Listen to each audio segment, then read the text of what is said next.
first, as a kid, wanted to play football, it was because they had such big muscles and they were big shoulders and everything. Then I discovered those were pads. But that's where I was, and I was very lucky. And when you have that cooperative spirit among the team players, then you have a great organization. But it all started with Lombardi. Lombardi was the same way. And he instilled that into all the players. Very fair man, very disciplined. I wouldn't want anybody to go through two-a-days under him.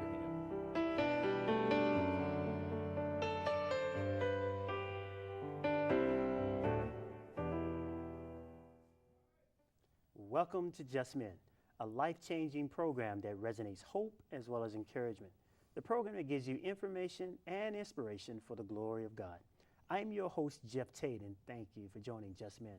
On today's program, we have a very special guest. This is his first time being on Justmen. Please welcome Dave Hathcock. Dave, welcome to Justmen. Thank you so much. It's a pleasure being here. Oh, man, it's a tremendous blessing for you to be on our program. And as I said off the set, I know we have a lot to talk about. And I know we can't capture your life in 30 minutes, but you're really going to try. So before we kind of dive into kind of the bio of your life, share a little bit about who is Dave Hathcock. Dave Hathcock was a teacher for 35 years. I taught school in Memphis and St. Augustine, Florida, and at 6 metro schools here in Nashville: Hillwood, North, East, Hunters Lane, and Hillsborough, and Overton. So I've been around the block in a few schools, but that was my background as far as what I wanted to do. But football came along and just gave me a different opportunity. And I never thought about doing anything like playing professional football. I think when I first, as a kid, wanted to play football, it was because they had such big muscles and they were big shoulders and everything. Then I discovered those were pads. But that's where I was, and I was very lucky and very fortunate to have a career in football and in teaching and coaching. So yeah, and I know I'm going to talk about your career in both, especially in being under Vince Lombardi, being able to coach or play there in the Green Bay Packers, and I know that that history that goes behind Green Bay Packers, but just in the development of you and adolescence and so forth. Talk a bit about your upbringing and what kind of shaped your mind and kind of put you on the path to being not only just an athlete, but just being in the curriculum of education. I think my father did most of it. And my mother was a very strong supporter, but my dad was a very disciplined. He was a great athlete, and of course I never saw him participate in athletics. And so I asked my mom. I said, "Mom, how did you know he was a great athlete?" And she said, "The guys that he went to school with told him." And he was a very disciplined person, and because of that, I think that was a carryover into my life, was being disciplined. And he always told us, he said, "You do the little things, you do the little things, you do the little things. And if you do the little things, the big things come." And of course, when I was an 8th grader, I can remember if you made an error on the baseball team, you had to run 25 laps. Well, I made an error and I ran the 25 laps, but everybody else left 2 hours before I did, but I was running the full laps. And it was doing the little things and doing what was required of me and more. Because I think in life, whatever you're doing, you always have to do more than what's required of you. And if you don't do that, then you're not going to reap the benefits of your potential. And you're always trying to get the potential out of you. It's always there. And I think that's very, very key to my life as a young person. And I played different athletics. I played football, I played basketball, and I played baseball.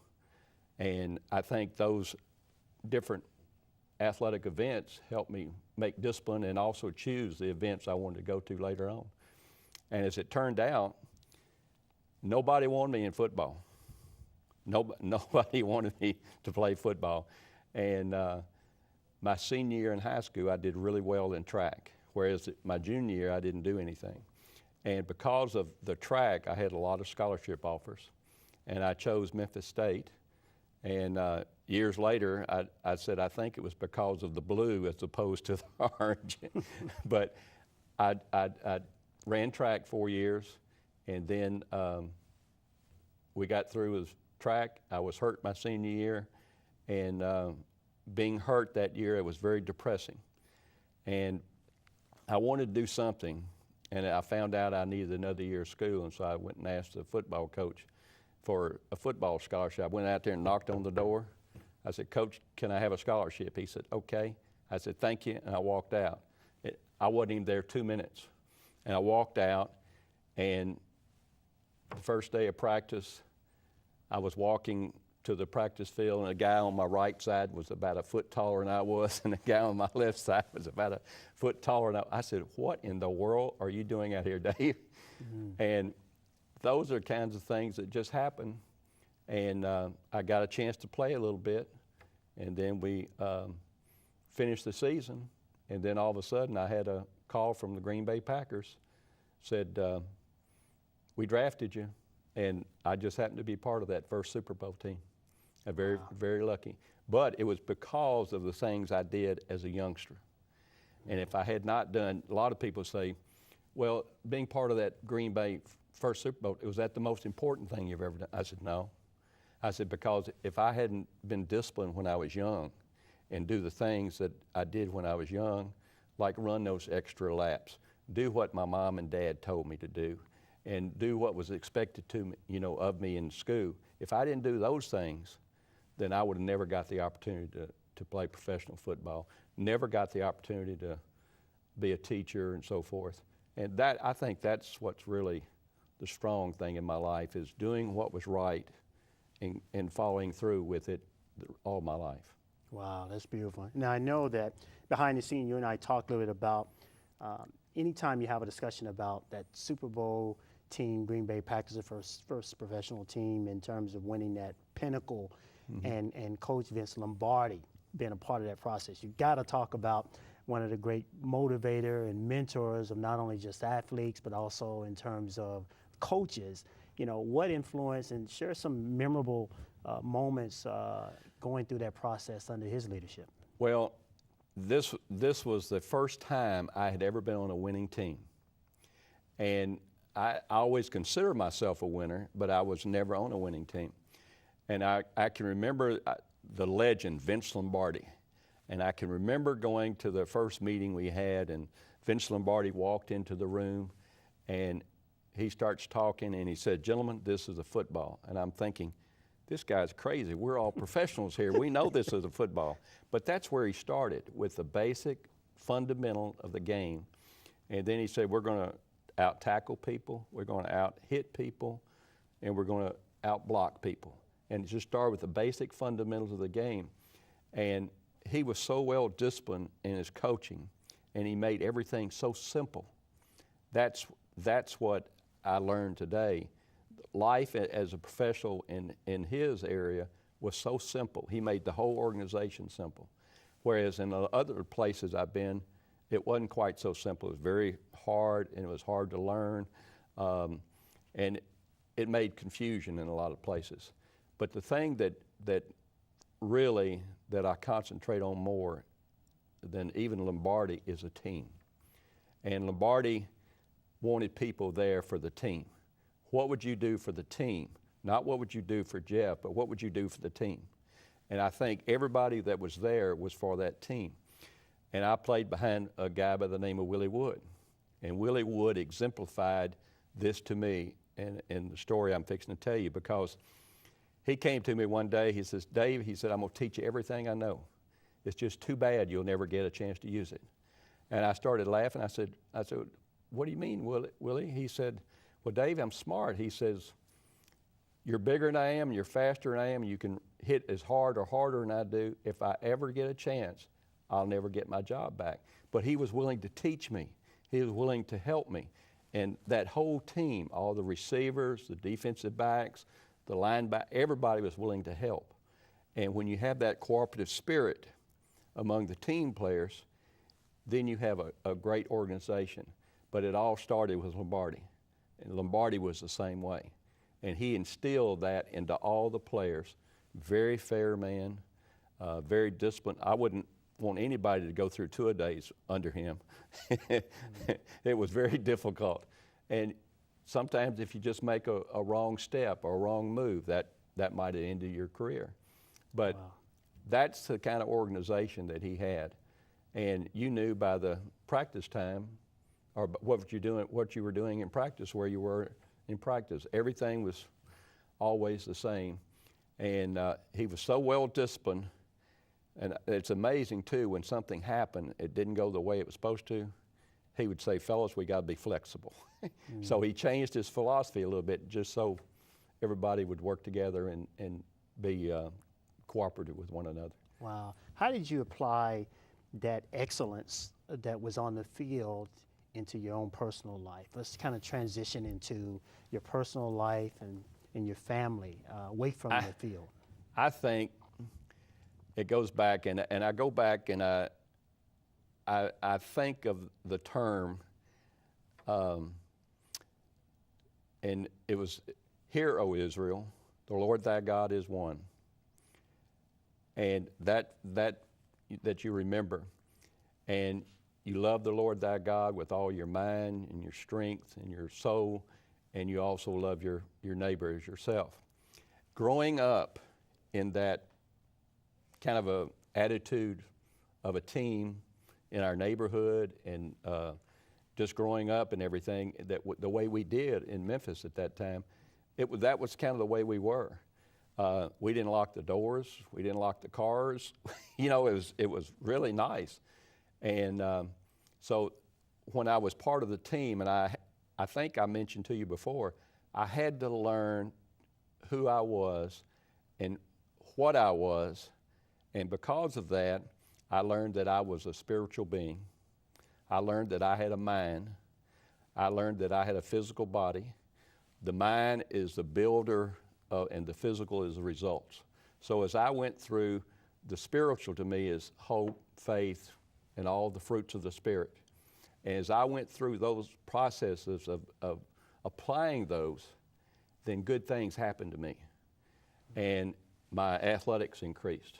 I can remember seeing as young people, they had big, strong guys, muscles, and they had their hands curled around. They couldn't open their hands because they lifted so much weight, but they couldn't run. And they relied on the physical as opposed to some of the other things. But I was what I would call a well-balanced individual. And because of that, I think that helped me through my life. And you always have hardships. But as you have hardships, you overcome those hardships. It's like I mentioned a while ago when the very first day I was out for football in college, I hit a dummy and I tore my cartilage loose from my sternum. The most painful injury I've ever had.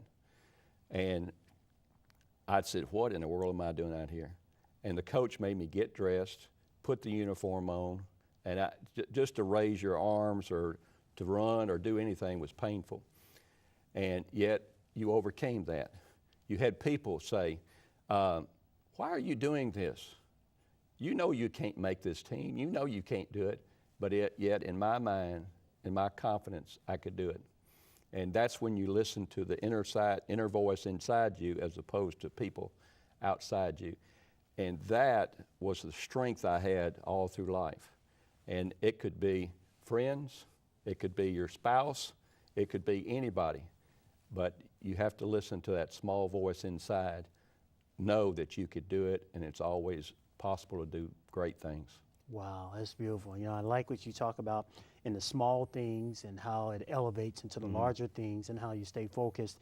And one of the things that I've always asked, particularly when you start talking about adversity and trials, and one of the questions I always ask is, what's been the most trying or the most testing point of your faith as you look back on your life and you really had to draw on the fruits of the spirits that you talked about in order to just keep your presence of mind and to keep you focused on who you are in God and why life is for you? I don't know if it's just one thing. It could be several things that mount up to a big thing, but it's those little things. I go back to the little things. If I didn't have hope, if I didn't have faith in something, something that's higher than me, able to give me something that you never think possible. It's something that you never even think about except in your own little small mind. And then all of a sudden, great things happen. I can't think of one thing that was so major that was the most important. It was all those those little bitty things as I went through life. And if I go back to it now, if I didn't do one of those little bitty things, I would have never got to the echelon of the top of the pyramid. And to me, that was the key thing. And if I didn't do it, as I think back now, I was grateful. People always say, well, you want to go back and live your life over again at this age? I said, no. I said, because if I did, I may make a mistake. And I did pretty well as it was. And I was thankful for that. And the good Lord gave me the ability to do that. Wow, that is beautiful. Your system is very key too in terms of counsel. I know the psalmist, Psalms 1, David talks about that the blessed man is one that doesn't put himself in the counsel of the ungodly, or nor puts himself in the way of sinners, nor sit in the seat of scornful, but his delight is in the law of the Lord. And in his law do he meditate day and night. And he says he's like a tree that's planted by the rivers of water, and everything he does will prosper. And it gets back to whose counsel that you're under. Many times, many of us are under the counsel of the world or the counsel of our fellow man, but not putting ourselves under the counsel of God. And I thought it's so significant that you said that it's that inner voice, it's the God within that you listen to and give you that counsel that lines up with his word and lines up with his spirit, which is so powerful. One of the things that I know I always kind of dive into in terms of your personal aspect of your life, and that is how do you define success? I mean, you've been on all these levels of pinnacles in your life, both athletically and then scholastically, academics, and so forth. Family, on the field, Vince Lombardi. After said all of that, how would you define success? Well, I think it's just making the effort. And if you make the effort and you do it in the right way, and you have the discipline to continue it until you complete it, that's success. Now, you may not be the number one, you may be number 5, but that's success. And because of the ability that you have at that particular time, that could be successful for you. And I started running the high hurdles about 6 weeks before the state track meet when my senior year in high school. And I ran the first meet, then I ran the second meet, and I got to the next to last hurdle, and the 2 best hurdlers in the state were already through. So they beat me about 25 or 30 yards. But I won the state 4 weeks later. Wow. And then, I think about what would have happened if I didn't win the state. I would have never had the opportunity to run track in college. I would have never had the opportunity to play football in college. I would have never had the opportunity to be part of the Green Bay Packers. And so that was just one part of it. But you had to continue that faith. Everything is going to happen to you that will for a reason. And as those reasons come around, you have to continue to have that hope, that faith. If you have the faith of a mustard seed, and it grows, and it grows, and it grows, and I think that's what you have to have. And as I go through life, that's where my faith is. And it's not in me, it's in the Creator, and it's not in my family. I love my family, but it's in the things that really matter. And then the secondary is my family. And then my work was third. That's part of Lombardi's quote. And then I learned that recreation has a lot to do with it. Because if you don't balance all that stuff together, you get overlapped in some areas, and you don't get a good balanced life. But you have to have a balanced life. And it starts with priorities: God, family, work, and recreation. Wow. In that order. That's beautiful. And if you have that, you got a good life. But if you forget it, and a lot of times we do as individuals, we have a tendency to forget, And then my dad always said, you have a choice, son, the good road or the hard road. Which one do you choose? And I always prefer to go to the good road. I know sometimes we want to learn through revelation and not tribulation, and that's the best way to learn. But sometimes life does hit us, and I want to talk about how you address the men that particularly watches our program that may have fallen on some difficult times, some hard times, and they felt that they don't have those priorities together like what you talked about. How do you get back, get it back in line? I know you exude the spirit of Lombardi, because all he talked about was always positive things. I mean, he always seen things, in a positive light. Even when they lost the game, he would say things like, well, we didn't lose the game, we just ran out of time. Mm-hmm. And so it always give that sense of hope and aspiration. So I'm wanting to hear from you in terms of how do you inspire. Well, being a coach and being a player, and over the years, I've had an opportunity to meet a lot of different people and a lot of students. But I guess I met a young man when I first was teaching and coaching at North Nashville, and is Jefferson Street Joe Gilliam. And the sad part was the kids were coming in from the streets on the school grounds, and they said that he was asking for a nickel, a dime for drugs. But over a period of time, I think it was about a month before he died, we sat with him, we talked with him, and we were friends together. And I think that's one of the key things, is just being friends to people, seeing people that have needs. And he had his family there, and it was really nice, and we're about 10 or 12 football players. That's the kind of thing that happens along the road of life that enables people to get together and help people. I've had kids in high school do the same thing. I have this story about this kid named Michael. He was at North Nashville, black kid, and Michael was arrogant. He didn't come to class. He didn't do anything. And one day he came to class. He just happened to be there, and he came and he said, "I said, I want to do this wood carving, and I want to do this wood carving of an eagle." I said, "Is there anyone in this class that can draw?"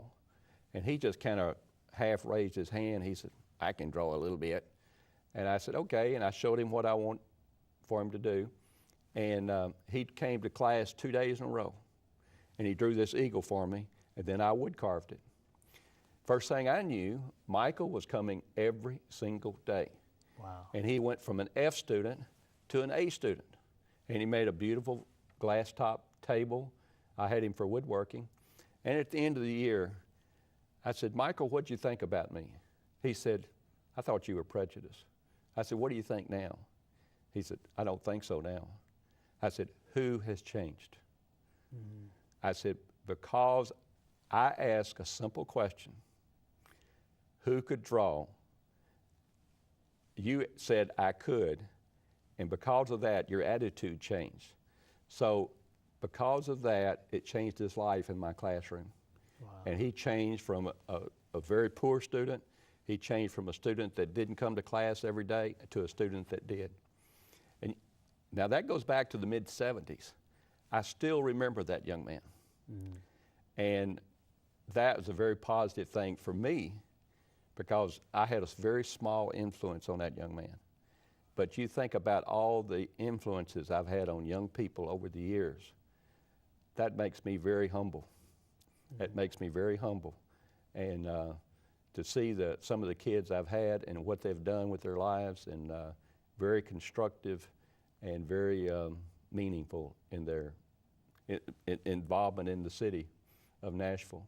Then, of course, a lot of them I don't ever get a chance to see anymore, because they're all gone and they've grown, they've got children and everything, but sometimes I run across some of them, and it's amazing how much they have progressed over the years. Wow, that is beautiful. And then I have some that said, "Coach, I'm sorry the way I treated you."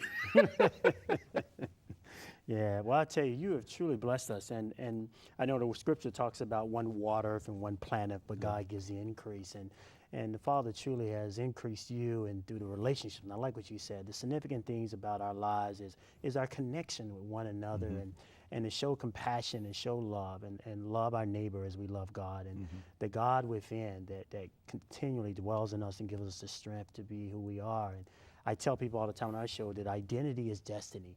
When you come into the true identity of who you are in God, it's a whole new world, and it's a whole new awakening when you do that. And in our last words and our closing moments, I know we hadn't had a chance to talk a lot about your own family in terms of that, but share just words of wisdom that you share with your own personal family, and how you help groom and shape their minds.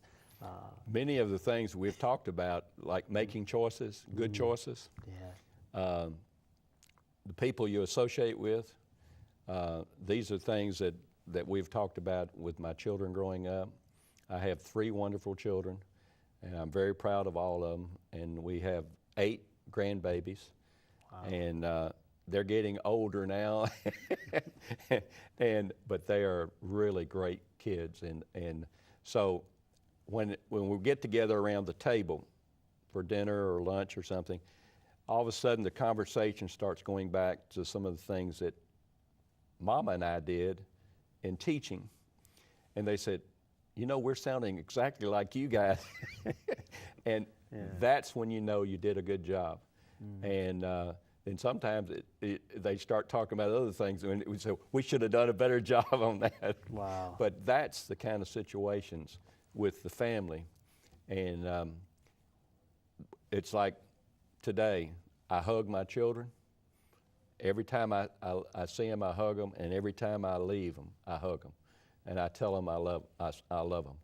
And I saw my son today, and the last thing I said was, I love you. And he said, Dad, I love you too.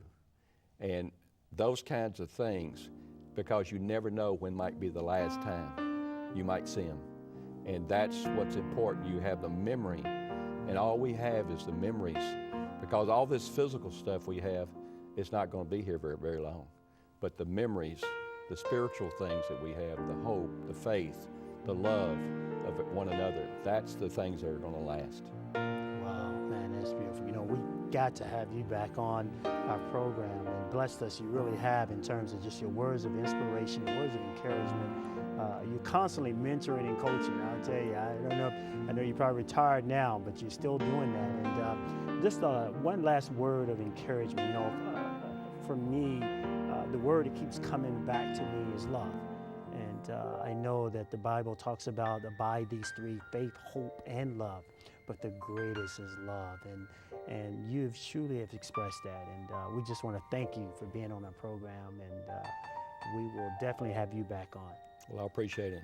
And the definition of love to me is giving. And you give of yourself to others. And when you do that, you have a good life. Wow, that's beautiful. Stay focused.